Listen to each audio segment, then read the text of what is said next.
AJ, I know you are comfortable and confident in your three-point shot, but have you started to make a concerted effort to attack the rim more than maybe you did earlier this season? Like, even if the three's there, just attack it if you can get to the rim.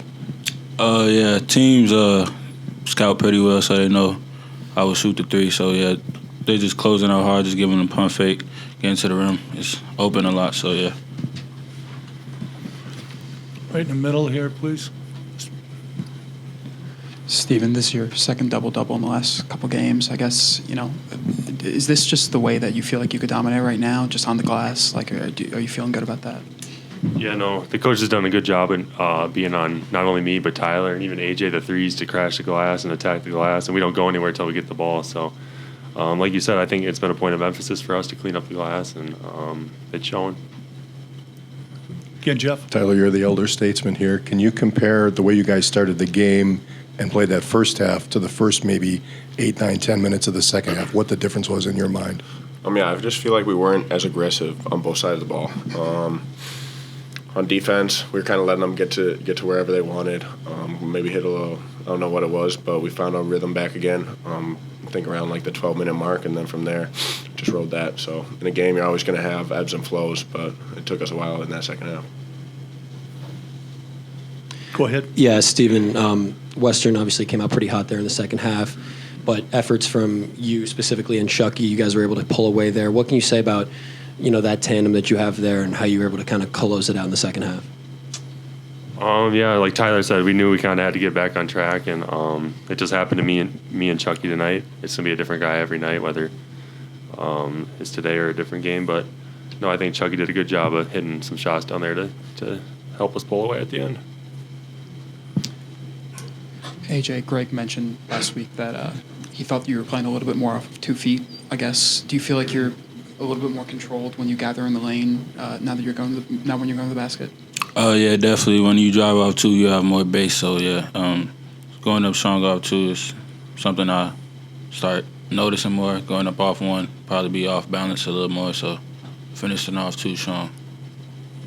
We'll go Jeff and then Nick. Tyler, kind of a follow-up on Chucky's play. I mean, last year he ended up having to take a lot of shots, especially late in the shot clock when you guys didn't have as many scoring options. Is he able to pick his spots more this year because you guys have more balanced scoring? And like he did in the second half tonight when I think he hit his last 5. I feel like throughout the game, you're kind of seeing that out of everyone, where you get to pick and choose those spots. We got a lot of guys on the team who can score the ball, and so getting it in the right positions, getting the ball moving has been a really big key to that. And then when the ball's in Chucky's hands, you kind of know when it's his time to go, and he's been putting them up and hitting them.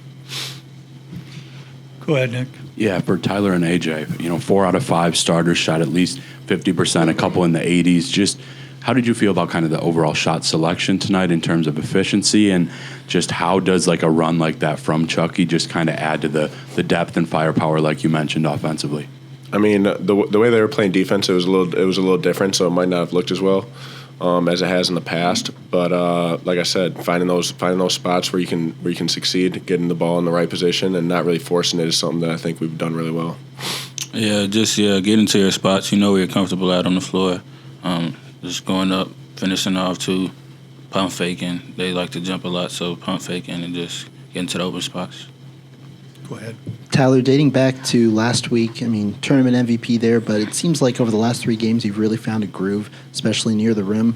What's kind of allowed you to get into the groove, and also what do you like about those opportunities specifically where you're able to kind of drive through and then create for yourself in the lane? I feel like I've been really, really physical and aggressive, attacking the rim, whether that's spreading the floor for my other teammates and making the right pass, not necessarily if I get the assist or not, but just being aggressive and making the right play for the team has been something that has been really working well for me. So, go ahead, Steven. You mentioned being physical is something that you're constantly reminded of. I guess why is that? Like, is there? Do you feel like you lose sight of that some games? And I guess how important is it when you, do show that aggressiveness?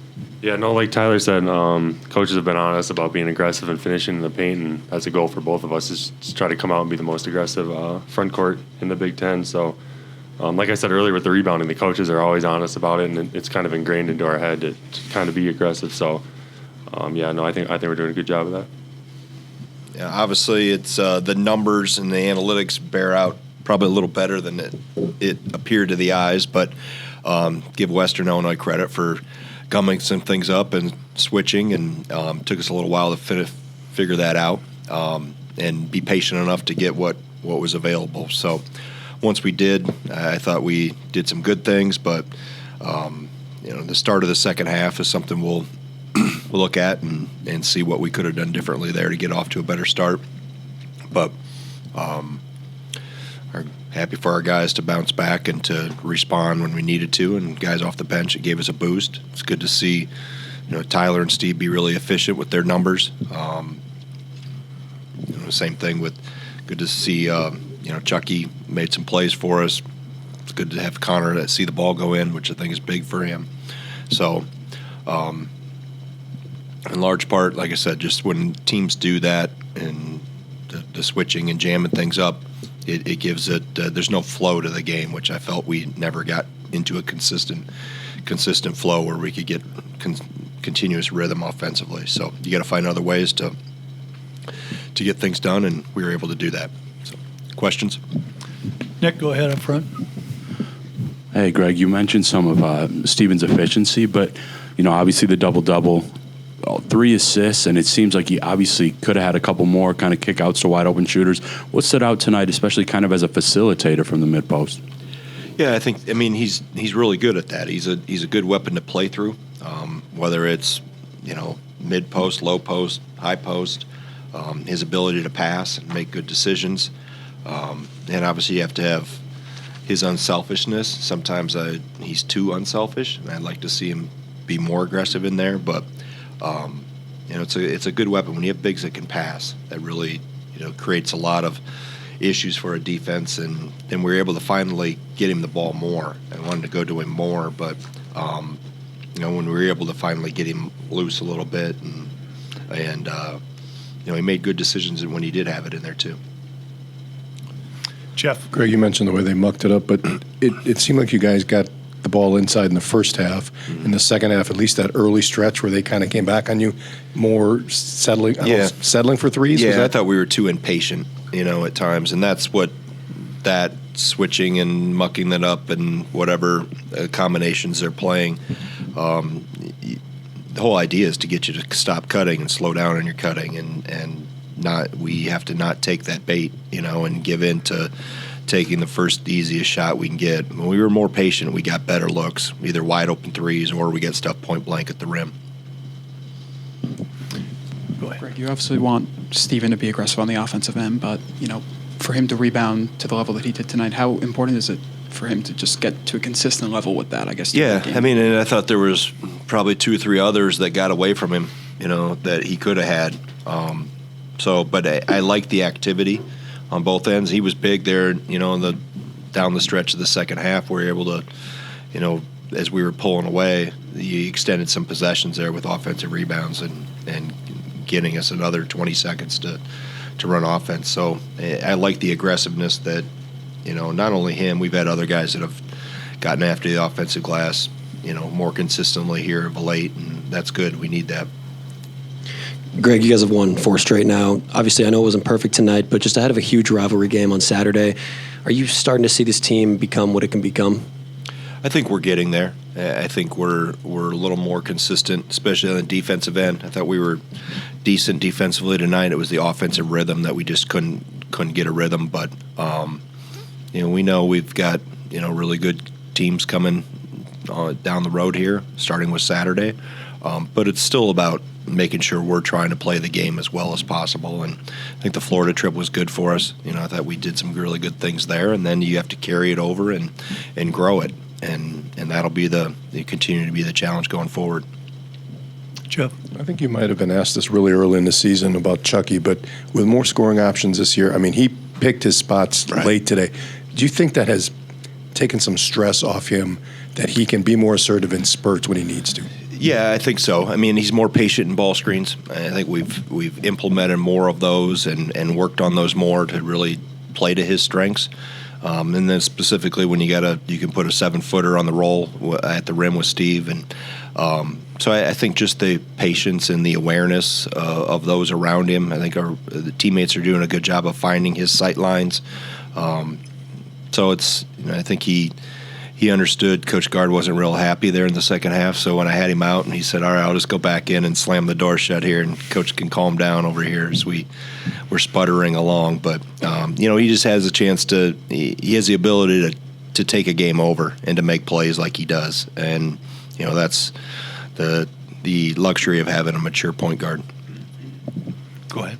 What's going on with Carter, and I guess how do you feel like Marcus played in his minutes, I guess? Yeah, he's Carter was questionable for tonight, and then I just decided he went through warm-ups and said I can give it a go, and I just decided I was going to see how the game started, and then decided not to play him. So that was my decision, just so he could continue to rest his lower body.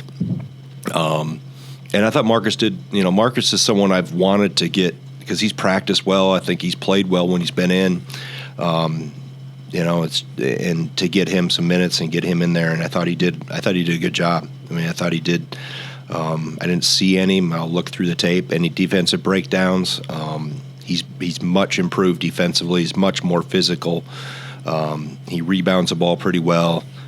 I know he'd like to have that free throw back, but he followed it up with a three. So just someone that gives us a little different dimension off the bench with a bigger guy that can really shoot it. So I think it's a good luxury to have. When you have somebody banged up that you can go to the next guy and he's ready to go. Coach Mello Williams with Team NBS Media. Congratulations on winning the Fort Myers tip-off. How much more dynamic does Stephen Crowl makes the offense when he's being the facilitator? Yeah, anytime you have a big guy that can pass, I think that's a huge luxury. And Stephen's always had that skill. I think we got another one developing it. Nolan Winter is really very similar in terms of his feel for the game. But yeah, Steve he doesn't get rattled. He's really calm, and that's not always common for big guys. Around traffic or getting double teamed. He handled double teams really well in Fort Myers from those two teams. So, like I said, when you have a big that can pass, it's a really good weapon. Let's have one more for Coach here. Steven and Tyler have said again and again that being more physical is a constant reminder. I guess why is that something that needs to be, I guess, told to them over and over? And it's a mindset. It's not so much about the physical. The physical contact is a part of it, but playing physical is a mindset, and that's something that this group has gotten better at. We weren't good enough early. We were too loose in some of those early games, and not being physical enough. And I think we've started to figure out how that can positively impact our play. And it's a mindset that we want to establish. And